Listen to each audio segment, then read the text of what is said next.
Ya, berdasarkan informasi yang kami peroleh, rencananya Jaksa Penuntut Umum akan menghadirkan 5 saksi, diantaranya Kasubdit atau Koordinator Monitoring dan Evaluasi Jaringan Telekomunikasi Indra Apriyadi, kemudian ada Kepala Divisi Last Mile atau Black Hole pada Bakti, Mufi Ahmad Feryandi Mirza, kemudian yang ketiga ada Kepala Biro Perencanaan Kemenkominfo Arifin Saleh Lubis, yang keempat ada Auditor Utama pada Inspektorat Jenderal Kemenkominfo Dodi Setiadi, dan terakhir Jaksa Penuntut Umum akan menghadirkan Sekretaris Jenderal Kementerian Komunikasi dan Informatika, Mira Tayyiba. Kami belum mendapatkan informasi apakah 5 saksi ini terkonfirmasi akan hadir dalam persidangan atau tidak, tapi yang jelas sidang akan digelar pukul 10 pagi waktu Indonesia Barat di ruang sidang Muhammad Hatta Ali di Pengadilan Negeri Tindak Pidana Korupsi pada Pengadilan Negeri Jakarta Pusat. Dan kalau kita melihat di pekan sebelumnya, ini adalah sidang agenda putusan sela atau putusan majelis hakim atas eksepsi terdakwa. Majelis hakim menolak eksepsi para terdakwa termasuk Johnny G. Plate dan melanjutkan proses persidangan ke proses pembuktian.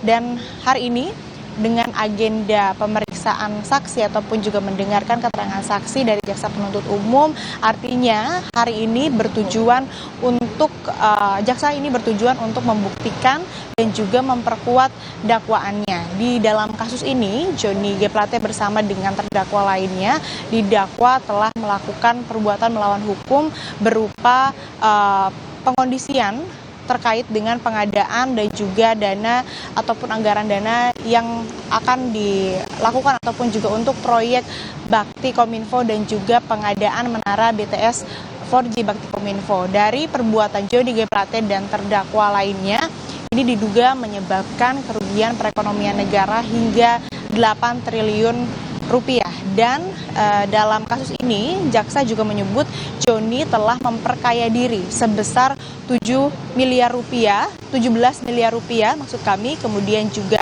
dari 3 terdakwa maksud kami akan disidangkan hari ini selain Johnny, ada Anang Ahmad Latif selaku Direktur Utama Bakti Kominfo.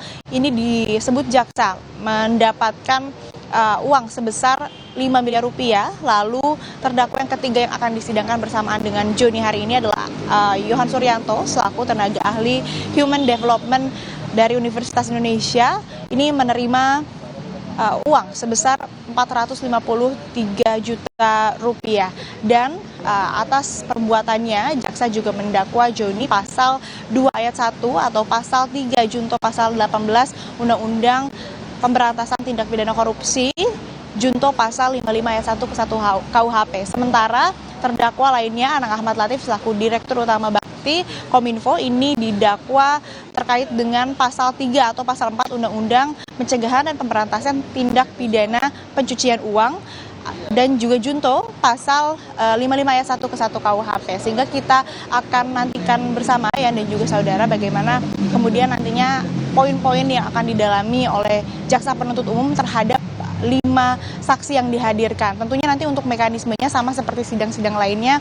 Nanti Jaksa Penuntut Umum akan mengajukan pertanyaan terlebih dahulu, lalu nanti akan diberikan kesempatan kepada para penasihat hukum para terdakwa untuk melayangkan pertanyaan juga kepada 5 saksi yang dihadirkan, dan nantinya terakhir di akhir majelis hakim ini akan mengajukan pertanyaan juga kepada 5 saksi tersebut. Nantinya jaksa juga tentu akan mendalami terkait dengan aliran dana khususnya di lingkup Kementerian Komunikasi dan Informatika, karena kalau kita lihat dari 5 saksi yang dihadirkan ini mayoritas dari Kemenkominfo, artinya nanti terkait dengan aliran dana di Kemenkominfo, kemudian juga terkait dengan pemberian izin, kebijakan, dan juga hubungan antara masing-masing terdakwa yang diketahui oleh para saksi yang berasal dari Kemenkominfo ataupun juga pihak lainnya. Sementara demikian, ya.